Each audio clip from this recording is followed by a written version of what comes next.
процес да покажа. Значи този камък е, тук е скрит чистача за комина. Така, тук е първия въздуховод за детската стая.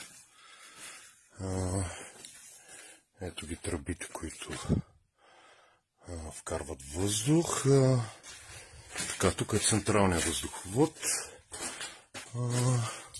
Тук ще има въздуховод, който така ще е насочен, че топлината да влиза в тази стая. Нямаме друга възможност, защото тук ще има гардероб.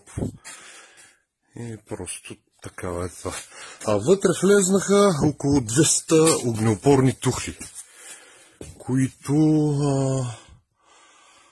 5-6 часа след загасване на камината ще продължат да вкарват топъл въздух и да излъчват топлина, както и камъка.